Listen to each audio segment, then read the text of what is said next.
Welcome to Growth Bites. Today's topic is voicemail. Should you leave one? Growth Bites is sponsored by Hastings Growth Team. We help individuals and companies get better at what they do. Revenue, making sales, getting better, specifically how to write a business plan, how to manage your sales team. All of those little things that just help you get better. So at the end of this, check out our contact information and reach out. Let's see how we can work together. So on to today's topic, voicemail. Should you leave one? Yes, leave a voicemail. If you don't, then why are you calling this individual in the first place? You call somebody for a specific purpose, probably with the intention of selling them something at some point. Some products can be sold directly on a one-call type close if you reach them, but most of it's to develop a relationship, because very seldom are you going to sell something to somebody over the phone just by offering it. I think those days are over. So here's the purpose of leaving voicemail. It shows that you called for a reason. And since you called for a reason, state that reason. It could be multiple reasons. But here again, you've done your research, you know that they have a certain need that's filled, that needs to be filled, or there's a reason to call them. State that purpose. If it's maybe 3 reasons why you're calling, then go, hey Joe, real quickly, 3 reasons why I'm calling you today. First, and then state those reasons. And then at the end, then that's where you sum up with, Joe, thanks for listening. My name is Eric Hastings. I can be reached at 503-539-2540. Now here's a specific point. If you noticed my cadence, if you noticed what I did when I gave my number, I gave it in such a way that they could do it. And then the second thing you do is, once again, my name is Eric Hastings. I can be reached at 503-539-2540. I've received voicemails from people who actually had an intriguing message, but they gave their number so fast, such as, my name is Eric Hastings.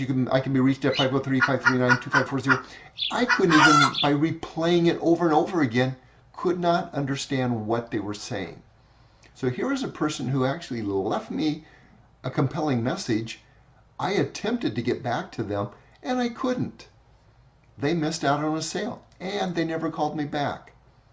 So here's some other points. State your reason why you're calling. Give a very clear and concise message with your name and phone number twice on why you're calling. And then at the end, follow up with, hey, Joe, just in case, I'm going to also send you an email, follow up. That's all. Thank you very much. And then hang up. Now in the email, I like to use the subject line of follow up to voicemail. Maybe it works, maybe it doesn't.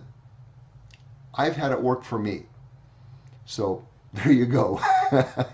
That's my reason for using it. Now in the email, I also once again state the reasons why I was calling. Joe, here's the reason why I was calling. Reason or reasons. Very clearly.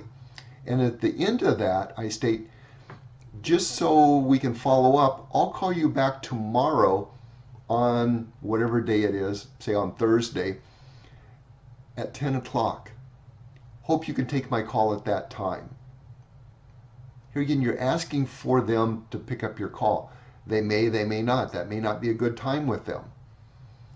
What you could do if you wanted to be even bolder, and this has worked for me as well, is to say, I'm going to call back on Thursday at 10 o'clock.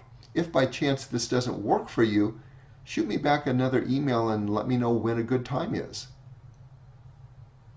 Amazingly enough, people will do that. They will oftentimes send an email back going, no, that isn't a good day for me, but can you call me Friday at 9? What a deal. It works. So here's the simple formulas. State your purpose, be very clear and concise, and follow up with an email and then another solicitation on why you're going to call, and be very clear. Now, another thing that you'll find is that listen very carefully if they've left a voicemail. Here's something else that works. Emulate the tone that they use in their voicemail. I had an occasion where a salesperson came into me and said that they never could get this person to call them back. And I said, how many times have you called? And they said, I don't know, maybe 10 times. They've never returned my calls. I can't get a hold of them. This person was in their IT group. So I called with the salesperson sitting there, and I listened to the person's message. And the person's voicemail message was, this is George. Leave me a voicemail. So what did I do? The voicemail I left him was, George, this is Eric. Call me back at 555-123-6879. Bye. I emulated his message, and I asked the salesperson, I said, is that what you did? And he said, no, I called him up and I was all excited about this. I said, that person doesn't want to be excited. And so I continued talking with the salesperson. Within about 3 minutes, my phone was ringing. I pick it up, and it's Eric. And I knew right away what I said, hi, George. So I emulated his tone and everything. I said, here's why I'm calling. Very monotone, very repeating what he did. We got an appointment, we got in, we made the sale. You could do the same thing if somebody's very excited. You'll always get those ones where, hi, it's Monday and it's a great day. The sun is shining. I walked my dog in the morning and I got a great, cappuccino. People like, well, somewhat emulate that. You'll hear a lot of people say, don't do things like that because you'll sound false. But part of it is that people will oftentimes respond to what they think is their own tone and pattern. Here again, that's my thought. So there you go. That's voicemail in a nutshell. Basic messages, leave them and leave them correctly. That's all for today. Thanks for listening.